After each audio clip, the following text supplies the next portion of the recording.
Good afternoon, everyone. My name is Laura Alvarez, and I am the Deputy Director of Science and Regulatory Affairs at Cruelty-Free Europe. First of all, I just want to say thank you to the organizers for the opportunity to participate in this event and share this presentation with you all. Today, I'm going to take you through some information on the use of animals for education and training purposes in Bulgaria, with a focus on animal numbers and a need for an EU-wide action plan to move away from animal experiments. So just a quick overview of my presentation. First, I will provide a brief description of who we are, and then I'll jump right into the most recent statistics on animal use in the EU and Bulgaria, with a focus, of course, on education and training purposes. I will then take you through some other sources of information on this topic, including non-technical summaries from Bulgaria and the use of European parliamentary questions. I will conclude with our recommendation to pursue an EU action plan to phase out the use of animals across all areas of testing. For those of you who are not familiar with us, Cruelty-Free Europe is a Brussels-based network of animal protection groups working to bring animal testing to an end across Europe.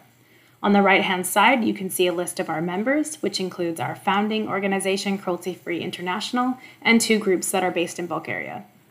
Together, we work directly with regulatory agencies to encourage the use of non-animal methods and a reduction of animal testing and regulatory guidelines for chemicals and medicines. We also provide scientific input into EU bodies, working groups, and consultations to ensure the animal testing issue is taken seriously, and we work with members of the European Parliament to make sure that animals remain on the political agenda. So how many animals are used in experiments? According to our published estimate, which has been widely cited, approximately 192 million animals were used in scientific procedures worldwide in 2015 alone. Our 2005 estimate was also published in LTEX, and we plan to update this work every 10 years. Unfortunately, it is not easy to come up with these figures, as 79% of countries do not appear to publish the number of animals that they use in experiments. So we had to use an estimation model to predict the global figure based on the use of animals in countries that do publish statistical reports. Our most recent estimate includes 80 million actual experiments on animals, as well as animals that were killed for tissue supply, used to maintain breeding colonies of genetically modified animals, bred and killed as surplus to requirements, and animals that were held in facilities but not yet used in experiments. Looking at Europe now, according to the most recently published statistical report, almost 8.8 million animal experiments were conducted across the EU in 2020. Note that for the first time, the 2020 statistics do not include the United Kingdom, since it left the EU at the beginning of 2020. Since the UK was the biggest user of animals in the EU, this has had a big impact on numbers. So to make comparisons fair, we separated the UK figures out from all of the previous years in this graph. So the pink bars in the graph represent data from the original member states from 1996, the darker blue shows the UK figures, and the lighter blue represents new member states or reporting countries that were added throughout the years. The orange bar shows the uses of animals for the creation and breeding of genetically modified animals, which was added to reporting requirements in 2015. As you can see, the figures have been relatively stable over the past several years, and the original member states continue to account for the majority of animal use across Europe. So where can we find information like this about the use of animals in experiments? Compared to other regions, the EU has made significant effort to provide transparency on animal use to the public. I will take you through three of the main sources of information that we use on a regular basis at Cruelty-Free Europe. The first two are both accessible on the European Commission's website using this link here. I've included a screenshot of the landing page for you and highlighted the first source of information that I will focus on, which is the Alvarez Statistical EU database. This database includes detailed statistics on the use of animals for scientific purposes by EU member states and reporting countries since 2015. There is also the Alvarez Non-Technical Summary database, which provides detail about the specific projects each country authorizes, and European parliamentary questions, which allows for parliamentary scrutiny of EU institutions and bodies. But I'll come back to both of those a little bit later. So Section 2 of the Alvarez Statistical EU database provides information on the number of procedures conducted on animals throughout the EU for each reporting year. There are several filters, as you can see in this screenshot, which allow you to break down the data into various categories. For example, you can search by species, severity level, by purpose category, and even by type of legislation. Using these filters, I searched for the number of procedures conducted on animals for the purpose of higher education or training, which is included as a category in the drop-down menu under Purpose, which I've highlighted. The results show that in 2020, there were 109,334 uses of animals for education and training in the EU.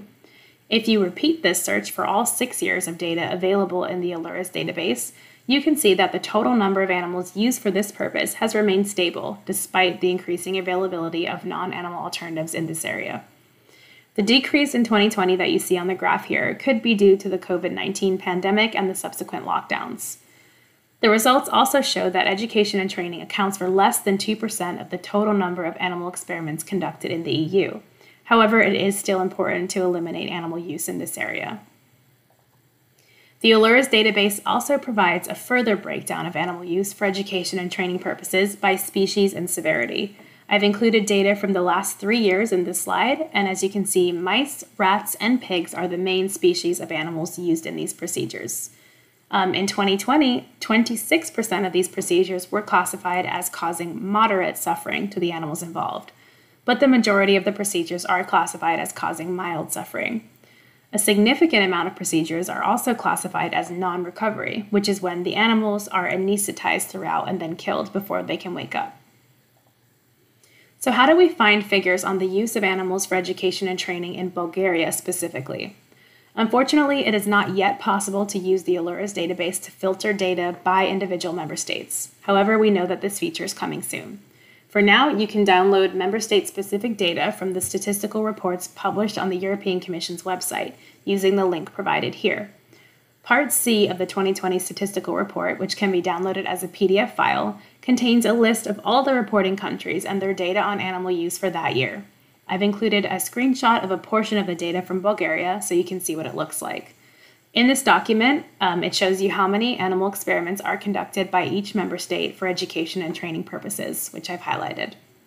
We've been compiling the data from these statistical reports for many, many years for our own analyses of animal use in the EU. According to these reports, the top users of animals for education and training purposes in the EU are Germany, France, the Netherlands, and Spain. As you can see, these 4 countries consistently account for the largest number of procedures. In comparison to these countries, Bulgaria conducts relatively few experiments in this area, which is shown in the red bars. However, in 2019, they were the 5th biggest user of animals for education and training purposes in the EU, with almost 8,000 uses. In 2020, they were 10th, but again, it is possible that these numbers are not an accurate reflection of the true situation due to the COVID-19 pandemic lockdowns. So if Bulgaria is not a top user in terms of the number of animal procedures conducted for the purpose of education and training, what is the problem and why are we concerned about Bulgaria's use of animals in this area? This slide shows the top users of animals for education and training purposes by proportion of total animal use by each member state. So while Germany is responsible for the largest number of uses of animals for education and training, this only accounts for 2% of their total animal use. By comparison, in 2019, you can see that 52% of all experiments conducted in Bulgaria were for the purpose of education and training. And data from the other years also shows a significant proportion of Bulgaria's animal use is in this area. For most other member states, apart from Lithuania and Romania, the total proportion of animal use for education and training is usually less than 5%, and actually closer to 1 or 2% in most countries. This graph shows the total number of animal experiments conducted in Bulgaria over the past 6 years.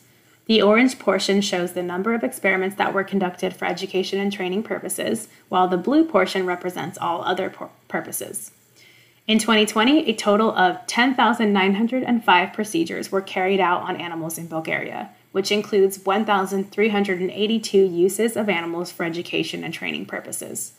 As you can see from the graph, animal use has steadily increased over the last 3 years, and there was a huge spike in the use of animals for education and training in 2019, which then decreased again in 2020, but the numbers are still higher than the previous years. So it'll be interesting to see what the statistics from 2021 look like. Unfortunately, the available report does not include a further breakdown of animal use for education and training purposes in Bulgaria, so it's not yet possible to find out what species are typically used, for example, or what the severity of these experiments are. However, the report does show what other purposes animals are being used for in Bulgaria. So I've included data over the last 4 years here so you can get a good sense of what the trends are.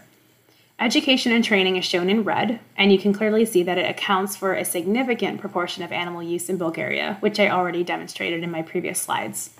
You can also see that in 2020, basic research, which is shown in light blue, actually accounted for the majority of animal experiments in Bulgaria, and that regulatory use and routine production, which includes tests that are required by regulators to test the safety of chemicals or drugs, for example, and is shown in green, also makes up a significant proportion of animal experiments conducted in Bulgaria, except for in 2020, where its proportion was very low. Interestingly, for the first time in 2020, Bulgaria reported 2,800 uses of animals for the creation and maintenance of genetically modified animals, which accounted for 25% of all procedures and is shown in purple in the pie chart. It's not clear if Bulgaria has only just begun using animals for this purpose or if they've been misreporting data since 2015. This is something that could be clarified in a European parliamentary question, and I'll explain how that process works a bit later. So that's as far as we were able to get with the Alvarez database and statistical reports. Is there another source of information on the use of animals for education and training purposes in Bulgaria? The answer is yes. As well as producing statistical reports on the use of animals in the EU, Directive 2010/63 also requires member states to publish non-technical summaries of authorized projects involving animals. Article 43 asks that this summary include information on the objective of the project, including the number and types of animals to be used, the predicted harms to the animals and potential benefits of the project, plus a demonstration of compliance with the 3 Rs, which involves describing what efforts have been made by the project license holders to refine, reduce, and replace animal use in their work. In 2015, Cruelty Free Europe conducted an analysis on the availability, accessibility, and quality of EU non-technical summaries, with a focus on the UK and Germany. And we found the results to be very disappointing. Please see our publication in alt text if you want more information on this. In 2019, Article 43 was changed to require all non-technical summaries of projects authorized after January 2021 to be submitted to an open access EU database.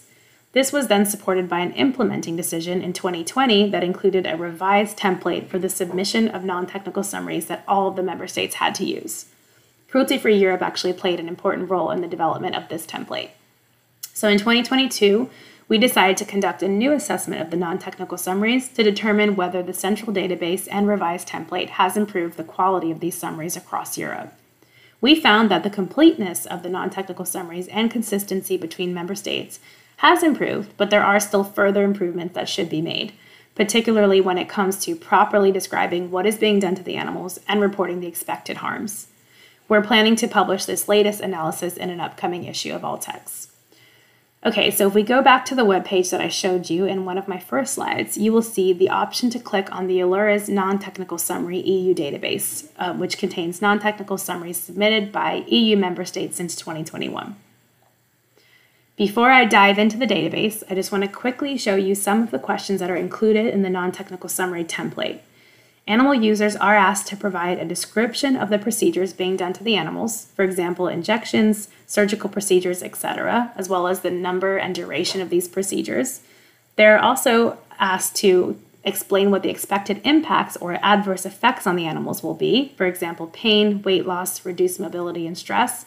And in the 3R section, users are asked which non-animal alternatives are available in the field, and they are also asked for an explanation of why they cannot be used for the purposes of this project, of their project. So here's a screenshot of what the Alvarez database looks like and what the filtering options are. We were able to use the filters to search for non-technical summaries submitted for the purpose of education and training in Bulgaria.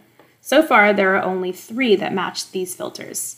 It could be that these 3 projects account for all the animals used for education and training purposes in Bulgaria, or that Bulgaria has not yet uploaded all of its non-technical summaries to the database.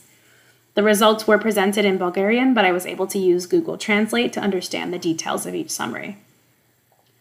So let's take a closer look at 2 of the non-technical summaries from Bulgaria. The first project is called Training of Students at the Medical University of Plovdiv. It's actually quite unusual for non-technical summaries to include the institution name, so it's interesting that this one does. According to the summary, the focus of this project was to acquire knowledge and practical skills in subjects that are relevant to human and dental medicine, which include anatomy, histology, and physiology. The project used a total of 875 rats, 200 mice, 125 rabbits, and 4,000 frogs over a 5-year period. All of the procedures are classified as causing mild suffering to the animals involved, and very little detail is provided on what these procedures actually involve. It states that some are for demonstrative purposes only, while others might involve obtaining blood for research and the observation of physiological and pathophysiological processes, which could mean many different things. We would therefore consider this to be a low quality or incomplete non-technical summary. The following justification for using animals was provided in the 3R section. It says that only direct observation gives a real idea of the course of the pathological process. The second non-technical summary does not provide the name of the institution, and the aim of this project is to train specialist gastroenterologists in different diagnostic and surgical methods using 24 pigs over a 5-year period. The procedures are classified as non-recovery, which again means that the pigs are anesthetized during the surgeries and then killed before they can wake up. Very little information about the procedures is provided here. In the section of the template, which requires a description of the procedures, it just says surgical procedures and nothing else, which is not an acceptable response. In the 3R section of the non-technical summary, the following justification for using pigs is provided. This is the only method of conducting the experiment, since the physiology of the pig is closest to that of man. Individual techniques should be applied to living organisms rather than carcass material to visualize living tissues and organs and to observe possible complications. So, are the reasons provided for using animals in these summaries justified? To answer the question, let's take a look at some of the available evidence. A 2021 review of non-technical summaries of projects using animals for education and training purposes between 2017 and 2019 found that the main reasons provided for continued animal use in this area are the necessity to use a live animal for proper learning and the lack of an adequate alternative. This is demonstrated by the examples I just showed you from Bulgaria. The review also found that the majority of non-technical summaries failed to adequately demonstrate that a proper search for alternatives had been conducted. So, how can they say that there's no alternative to using animals when they never try to look for one? One of the suggestions that came out of our recent analysis of the non-technical summaries is that competent authorities should issue clear guidance and check each non-technical summary for proper completion before it is approved and published. We also produced a checklist to assist competent authorities with the consistent completion of non-technical summaries, which was circulated to the member states by the European Commission. Another review by the same authors focused on comparing the learning outcome of animal use versus humane teaching methods. The study found that 90% of studies using humane testing methods provide superior or equivalent learning outcomes to animal use. So I think this answers our question about whether the use of animals is necessary or justified for education and training. I won't go into detail about the types of humane learning methods available, since you will hear many excellent presentations from other speakers on this, but I've listed some examples here that are summarized in the 2021 publication that I've referenced. Okay, so what can you do if you still have some questions or concerns about specific areas of animal use in the EU that are not covered by the information available in the statistical or non-technical summary databases? We often use parliamentary questions for this purpose. Parliamentary questions are questions addressed by members of the European Parliament, so MEPs, to a range of European institutions, such as the European Commission or Central Bank, depending on the nature of the question. The system encourages accountability, openness, and informed policymaking. It provides MEPs, and through them civil society, with a regular and reliable opportunity to scrutinize the work of EU institutions and to seek information to facilitate informed decision-making. These questions are expected to be answered within 6 weeks of being tabled, and I've included the link here to where you can search through previously asked and answered EPQs. In August 2023, we worked with our colleagues from CAAI in Bulgaria to ask an MEP from Bulgaria to submit the questions shown in this slide to the European Commission.